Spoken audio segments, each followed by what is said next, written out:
rek ba du am si yow sago te moo ma dal sama nijaay.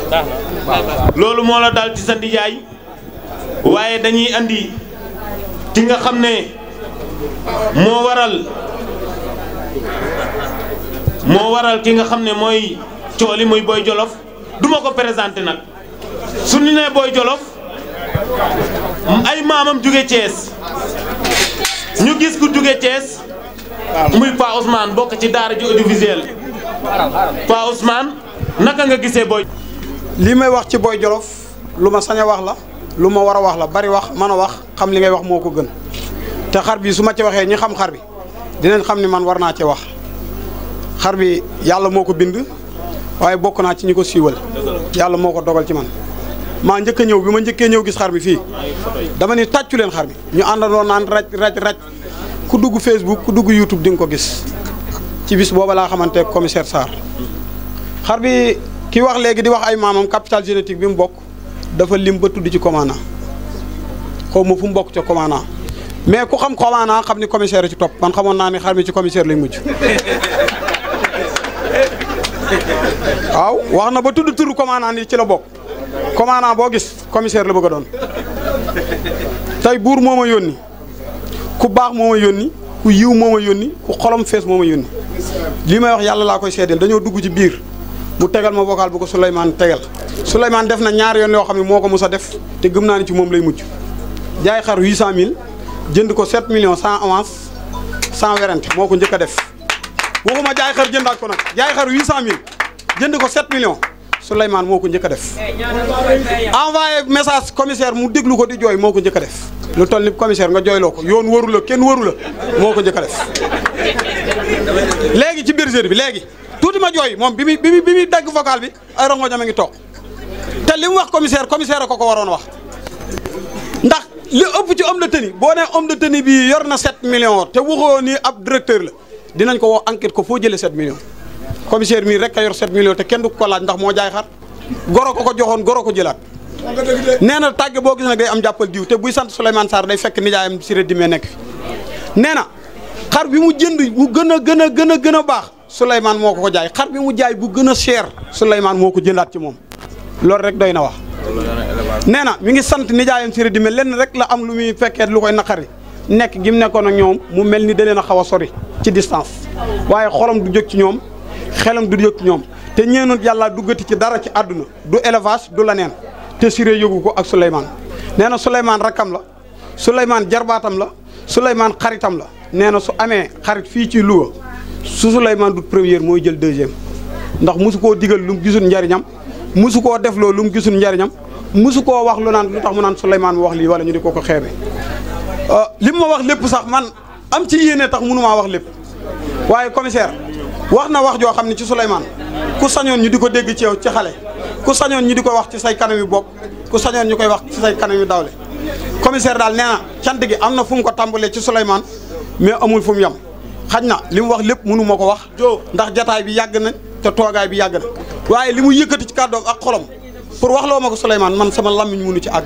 waaye sant na ko ba fu sant yam mi ngi ñaan lépp lu élevage di maye wala lépp di wér di maye ak mucc ak xéewal yàlla na ci Souleymane jiitu te ëpp la ci nee na nag mi ngi sant njàmbur gépp ñi mu leen fekk see rëccuwul lu mu nekkee ñoom rëccuwul luñ ko dugalee ci élevage nee na xar bi mu ci duggee léegi matut 1 an waaye bokk na ci fi ñuy jaay xar ci gën a cher ci njàmbur gi te ñoom ñoo ko joxoon c'est la première fois jënd 800000 jaay 7 millions même personne bi la ko jaay moo ko jëndaat nee na sant na Souleymane commissaire nee na sant na la bu baax sant na sa nijaay sant na axlu élevage njàmbur gépp nee na mi ngi leen di sant di leen gërëm lu ci dëng nag maanaam lu ci jub ñu xam ni suñu borom la commissaire jërëjëf. commissaire jërëjëf ñu ngi am mbégte kontaan bu baax a baax li Khadim Thiam wax rek laay dëggal koroog ba ñu defee délégation jóge Touba ñëw fii di visite di ànd ak éleveurs yi dafa tëj bureau ànd ak ñun taal otoom xamuñu woon sax ab commissaire lañ àndal ñun ak éleveurs yi ñu ànd ak sunu ambiance mu nekk sunu biir wàcce ay garaatam na xam naa ne bu ko yéegaloon kenn du ko ci ñime ci ñun ñii ndax waxkat kat ñimewul kaso mais macha allah commissaire ñu ngi lay jaajëf. dama bëggoon ñu réussir taxoon na yaayu Boy Jolof yaayam moom laa njëkkoon a am ci doomu Lamine ma ne dama koy téye liggéey ci ah famille bi kat dama koy téye liggéey ci yàlla def benn ngoon ma nekk sama place di liggéey bi may liggéey téléphone bi sonné bi téléphone bi sonné muy Souleymane mii mu ne ma tonton ma ne ko naam tonton ma ne ko naam mu ne ma gis naa loo bëgg ci gétt gi gis naa loo bëgg ci gétt gi ma ne ko lan la mu ne ma benn tëng bu mel nii ma daal di ree daan ni ko waa garaawul jëlal nga yóbbu lii moo fi indi Yaay Boy Jolof fii Yaay Boy Jolof dama ko recruter woon xar yi nga xam dama ci waroon liggéey mais am naa yéene ju day ne pour ñoom bëggoon booba ñu gëm xar yi pour mën a réussir taxoon na lu ma gën le suñu ma ko laajee ma jox leen ko looloo indi lii yéene ji moo indi lii tey jii waaw. yéene ji moo indi lii. fu ne élevage mu ne def naa ko ginaar pitax lépp def naa ko ba mu dugal ma si laadu ma xaraan yar suñu kër si kaw mu ñëw fa ngoon mook Tafa Diop. lëre gi yàlla dogal na ko pare te yàlla na sax élevage nag nii la demee. man ak yaayam bi nga xam ne ñëw na ci jataay bi ak éleveurs yi nga xam ne ñu ngi ci biir jataay bi parce que kii mooy borom li nëbboo li nëbbu moo ëpp li feeñ kii yor micro bi moom mooy Ali Lo Daara Jolof xam naa ñu bàyyi rek ki nga xam ne moom mooy Mor Samb mu doxal parce que ku ne xam ne ne moom ak Cheikhouna gaaw ak dibéer la bés doxu ci lu ñu wax ci Cheikhouna rek moo ñu ko gën a xam kon dañ koy bàyyi mu doxal. waaw asalaamaaleykum mbokki Jolof. Njaambur nga ñëw de mais benn Jolofoy Sénégal. mbokki Njaambur. Cheikhouna tam na Jolof ba suñu doon xaw ko fenn fu dul Jolof. ndax keroog bu ma indee daara dama ne ko bi ma nee ñëwal daara rek dama tiitoon ndax la ma daj ca daara ja waaye ndaka daara jooju ak daara ji bokkul daara jee tërbiye la waaye ji moom noos la. falan ma njëkk a joxe dibi ginaar maag moom nag yàlla dogal sunu waajur yi la ba fi nekk si tey muy jàmbaar piir nag kii alaaji daam joobe baayam kooku Mor Mbese Joob ko jur Mor Mbese Joob soxna Mbese Faal ko jur soxna Mbese Faal ku ni wax Ahmadou Fall mu baayam Ahmadou Fall mën a gokk baayam kooku nag ak Ahmadou Rokhaya Fall ñoo bokk ndey ak baay Ahmadou Rokhaya Fall mooy baayu Cheikh Ibrahima Fall Lamp Babul Muridina mu bokk fu baax nag kon buñ ko joxee kàddu jox nañ ko jara jox kàddu Cheikhouna kii yaatal lépp nag xajal ñëpp nee naa ku mën a boole 40 personnes ñu bokk fu ni liggéey te kenn mu sëñu ci yow jàmbat du ñoom yow kon yàlla na sa jàmm yàgg yow xataloo benn yoon yaatal nga ñëpp nii mu jabootee bokk ci élevage xame woo ko ci kii doog a dugg ak kii ñëkk ci élevage noonu la boolee ñëpp Cheikhouna mënoo xamee nit tey mag nit démbam loolu ko baax rek la nga koy defal yàlla dogal nag bara waay ab taw dënn da say baax waay ana gaa yi Cheikhouna yi ñoo leen may la ko nag lii daa baax lool ndax day tax a sawar Ali mii daa war a wax lu baax te gaa yi dañ ko war a wax yàlla dogal nag mu ànd ak jàmbaar ñu fekk ko Jolof muy Ali Lo tey li ngay wax ci Cheikhouna lépp ci yow la ne ndax tey bu ñëwee Jolof am fa leenu fa am muy ñaari boulangerie ak bergerie yéen a baax ndax dëkkub jàmbur boo fa demee ñu xajal la du sax mbaax seen mbaax kon Ali ñu ngi lay sant bu baax ci taxawaay bi ngeen taxawaay Cheikhouna kon ñu ngi leen koy delloo dénk jërë ngeen jëf kontaan naan baax nag yéen waa Jolof jëpp al mi ñu ngi leen di nuyu di santaat yàlla di julli ci yónnent bi di gërëm borom barrière or ba tëdd na Medina muy Moustapha di ñaan ndaje mi yàlla bu mu doon suñu mujj daje parce que wax naa ndaje mi nag nañ koy bàyyi xel li ñu fi dajale lu rafet rek ak lu baax xare bu ndaw nekk Souleymane màggee ci keppaar ak ki nga xam ne moom mooy nijaayam di Siré mu xamal ko élevage bëggloo ko élevage tette ko ci élevage jàppale ko ci élevage ba jàpp ne bu ko bàyyeeg boppam mu dem ak boppam mu bàyyi ko ak boppam am naa yaakaar tey loolu moom moo ñu fi dajale dégg naa ko ci éleveur yëpp nag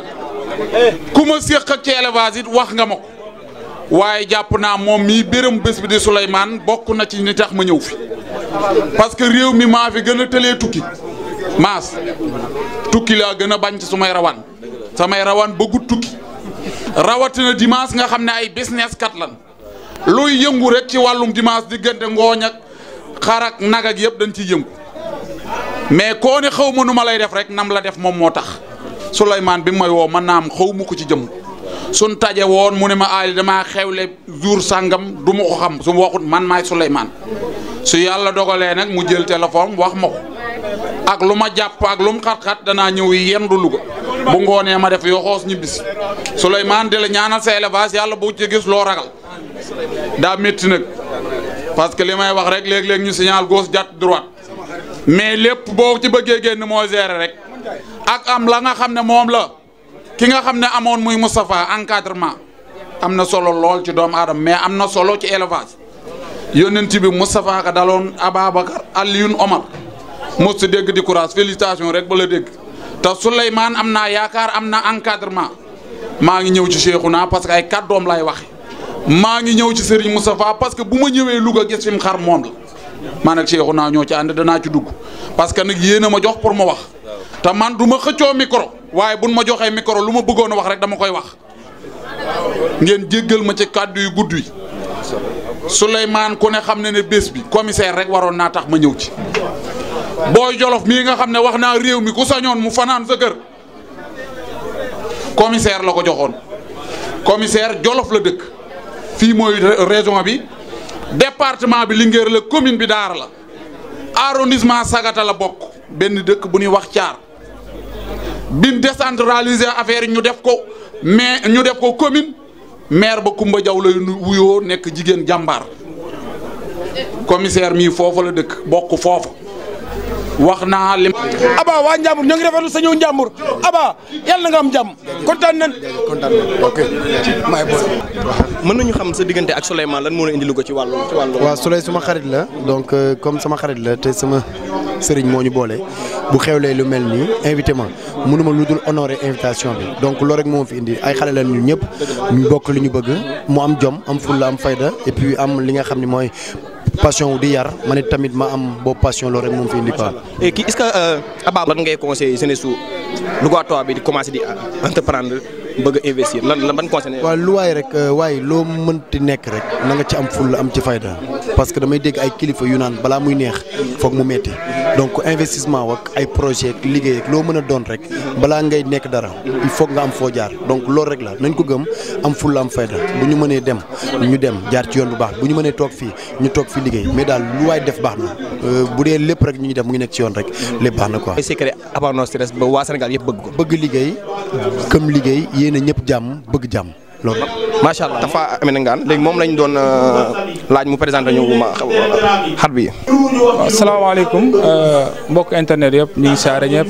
di nuyu ñëpp te leen di saare waaw xar bi moom neex na trop pour ma présenter ko parce que dama koo xam mooy bi muy nekk xale la ko tonton Siré joddulu ma bokk ko ak Souleymane Sarr ñu jënd ko biñ ko jëndee li waral ñuy wax ni xar bi baax na mooy dañ koo jënd jaay ko mu dem def fa la mu fay def ca Ndakaaru ba Ndakaaru yëpp di ko coow borom xar bi di ko génneewaat ñu jëlaat xar waaw ñu jëlaat xar bi mooy waral ni kon liñ ko joxoon waaw lu baax la quoi kii nag jëwrin moo ko jur jëwrin waaw jëwrin moo ko jur kii mooy star quoi star waaw ci sanwu jëwrin man na xar yi man li ma ci xam taxu koo macha allah xar bi kay koo xool xam ne moom star la moom macha allah waaw noonu la demee quoi waaw kii mooy star quoi mais mën nañu xam ma tey jii star mi tey jii par exemple comme jeune éleveurs yi bëgg a dugg ci affaire élevage te xamuñu prix xar yi tey jii mën nañu xam star tey jii ku ko doon à peu près tey jii prix fan lay toll. waaw xarul laadum nag mën naa ne amul prix sans départ ni nga koy jënde ak fa nga koy jënde ak ki nga koy jënde li nga séq ak moom mën nañ la ko sax may waaye mën nañ la ko jaay ak prix bu seer tamit parce que xar yi wax dëgg yàlla lu rafet moom amul prix te xar yi dañoo rafet xar bi mën naa ni suñ ko doon évaluer mën na dem 3 millions 5 millions ku ko jaay mën na ni prix la parce que li muy def moom wax dëgg yàlla ci càmm gi la bokk waaw parce que day def soo demee sama kër def na fa ay famille yu rafet wax dëgg yàlla ay famille yoo xam ne rafet na lool waaw. Tapha ban conseil nay jox jeunesse Lougatoire bi nga xam te ne nii peut-être mënuñoo tukki bëgg nañoo toog investir te bëgg dugg ci wàllu élevage ban conseil na leen jox. waaw conseil bi mu leen di jox mooy élevage bi coono mi ngi ci waaye xaalis tamit mi ngi ci am na xaalis parce que àddina lépp noonu la quoi lépp li naan ñaq jariñu waaw bala ngaa am rek il faut nga sonn élevage nag dafa laaj bëgg-bëgg ba pare mooy nga bëgg ko soo ko bëggee ba pare nga doog cee mën a am xaalis parce que dafa laaj heure boo xëyee toppatoo xool xar yi parce que éleveur boo gis këram soo fa demee dañ naan xar yi la gën a fonk sax njabootam waaw loolu éleveur yëpp lañ koy seedeel dañ naan man su ma tukkee ba ñëw bala maa sama doom yi suñu may gàttandu nii su ma leen fobee ba pare teg naa lit ci xar yi laa jubali waaw parce que loolu day bokk ci yow quoi soo xëyee soo defee li ngay def ba pare ci xar yi rek ngay jubali waaw parce que ko war a dafa neex gi mooy soo ci nekkee sa yoon ci yoonu kenn. comme amour bu ci nekk daal. waaw amour bu ci nekk mooy doo jëw sa yoon ci waxu keneen xam nga yaa ngi ci xar yi ñoom ngay waxal. temps libre boo am rek nekk ci xar yi. waaw temps libre boo am yaa ngi ci xar yi te temps libre dafa garaaw ci nit mën na laa def loolu leneen. kon xam naa Tapha dana ñëw kër ga ñu ñëw xool foofu xar yi fa nekk. incha allah fa tey ñu ngi nekk ak Tapha Amina Tapha est-ce que mën nañu présenter xar bi. waaw xar bi day li ma mën a wax ci moom mooy papaam moom laa xam dëgg-dëgg ndax papaam Bayla ñi ngi ko tuddee grand bi Bayla moom la tudd waaw moom daal mooy def lii moom daal la loolu daal laa mën a wax ci moom nii waaw parce que yaay ji nag moom doomu Lamine la quoi Lamine waaw Lamine bu ñu yoroon benn maal bu ñu fi yoroon ñu jële woon ko ci Baye Gueye waaw loolu daal kon daal Tapha Amina dafa mel ni yéen xarit dañ leen di topp ki xam fam fi ñu jugee ñoom ñëpp daal xar bu ci nekk am nañ xam nañ trace am fi mu jugee ki ko jur ay waajuram comme ni ñu xamee nit ñi daal. waaw li may wax mooy xar yi soppali nañ ñun ñëpp ay géwal waaw ñun ñëpp ay géwalu xar lan parce que xar boo ciy gis rek yaa ngi koy topp maamam topp ko ba ca maamam ba pare da nga koy tagge moo tax ma naan xar yi soppali na géer ñëpp ay géwal parce que éleveur boo gis rek daanaka géwalu xar la parce que bergerie dana xam xar yi dana jéem a xam fi mu bokk ba pare tamit dana leen jéem a tagge moo tax may wax loolu. kii taxaw na mooy sa sëriñ Xaadim Saw ñu bëggoon a xam Xaadim lan moo la booleeg élevage ak kañ la dugg ci élevage. ba man moom mën naa ne juddu fekk fii xar moo ma boole ak élevage waaw vraiment ndax dama juddu fekk Baye Madiaw dinaa ko dee wax lu bëri daanaka si njëkk a indi xaru laadum si Louga la bokk waaw ma màgg xàmmee yor xar yi di leen toppatoo féetewoo xont sang ak bale gétt gaag yooyu yëpp vraiment ba tey nii waaw loolu moo boole ak xar yi. mais Xaadim est-ce que xar yi am na xaalis. xar yi liggéey la vraiment am na xaalis bu baax aw yoon la nag comme kuy doog a tàmbali boutique da nga jël place jënd ay bagages def si toog lum néew di nga toog benn temps pour mën a tàmbali jaay xar yi noonu la mel di nga dem investir uti xar yi ñu xam comme ni la ko Tapha doon waxee xar yoo xamante ne nii seenu askan yàgg nañ leen xam nga ut si toog xaar toppatoo soo tàmbalee juddulee forcément nit ñi dañ koy bëgg ndax produit bi dañ koy bëgg mais su boobaa nag da ngay mën a defaat say maanaam investissement bi nga defoon da ngay mën a rentabiliser. Xaadim mën nañu xam par exemple yow sa gétt ñaata ci xaalis nay xont par jour. lay xonte bëri na de. ba pare boo ko natt ay combien. mën naa ne jamono yii damay xëy sotti saak ngoon ma sotti saak ngooñ. saako bu nekk ñaar lay jar. ba fi mu toll nii mën nañ ne ngooñ xaw na yomb.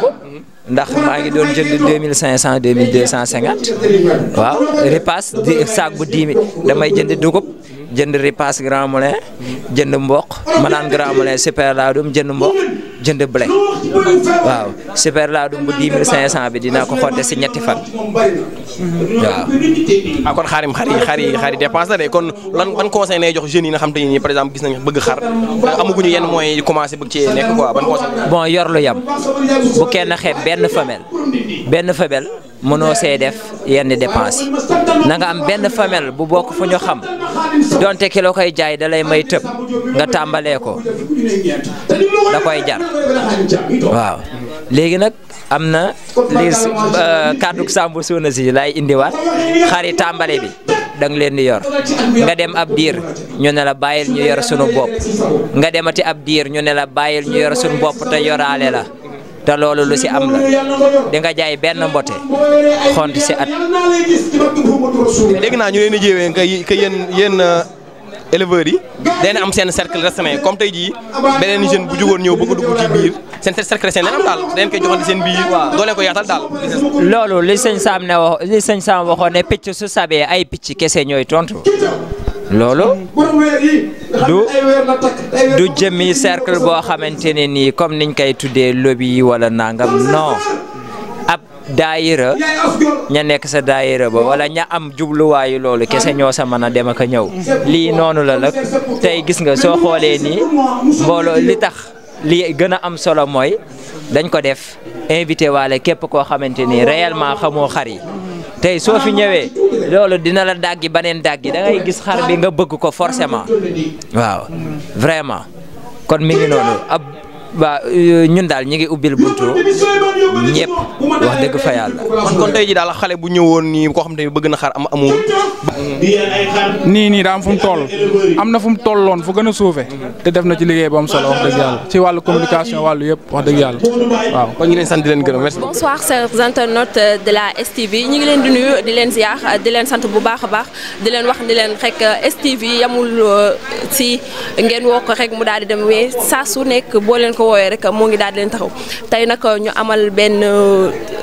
suñu benn naataango bu toog fii kenn dootu ko présenté nag ñu gën ko xam ci Abba Show borom TFM borom Abba bu ne Abba Show nag ëmb na lépp ñu daal koy dékk suñu micro mu daal di présenté wu Abba nuyu nañu. ñu ngi sant yàlla bu baax maa ngi leen di fay di nuyu waa STV di kontaan ci seen internet ak ñi nga xam ne ñu ngi leen di suivre yëpp jaajëf. voilà tey nag Abba da nga daal di def lu rëy nga daal di ñëw ba diwaanu Louga ñu bëggoon a xam rek lan moo la indi woon Louga ak kan moo tax nga bàyyi sa yite yëpp dikk biir Louga. Olof Ndiaye moo ni koo xamul ni nga koy def ni mu la def moom moo tax donc Souleymane suma frère la waaye suma waay la donc bu ma invité fii biir Louga xam naa ni moom sax xalaatoon na ni xam naa du ma ñëw mais moom dafa am fu ma ko teg parce que dafa am fu ma teg donc moom moo ma invité ci Louga invité ma ci loo xam ni day nekk lu ma neex parce que dañu ñëw fekk suñuy baay nekk ci yar donc ñu ñëw fekk si éleveurs yi fekk ko moom mu nekk ci élevage donc woo ñu ñëw xool si lan moo ci xew ak yu demee noonu loolu rek moo ñu indi biir Louga et c'est pour la première fois man ma ñëw fii ci Louga. Voilà, c'est pour la première fois nga daal di ñëw Louga te j'espère bien que ni que population Njàmbur teral nañ la. waaw mais fii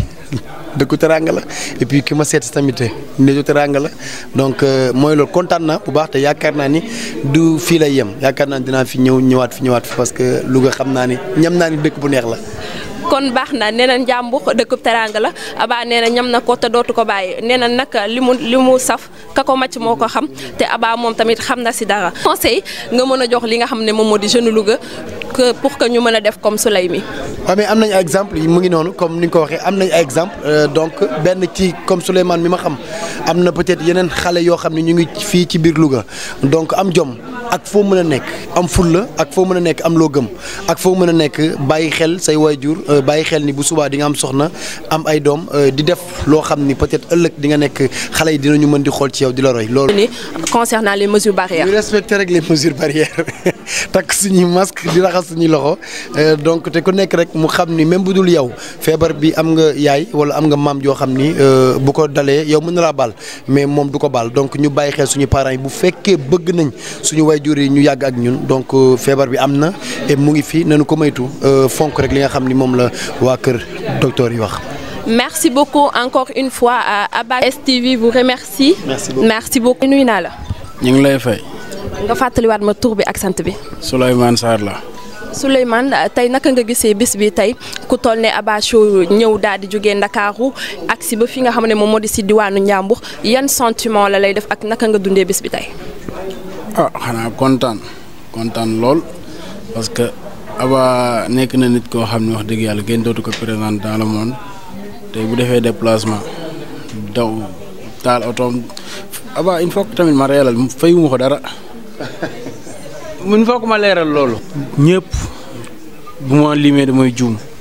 mais kontaan naa trop. voilà ku lim da ngay juum te boo juumee da ngay daal di tooñ mention spéciale à toute la famille de Souley. Au revoir à la prochaine ñu jox la dig daje rek ba beneen yoon incha allah nga ñëw population Njàmbur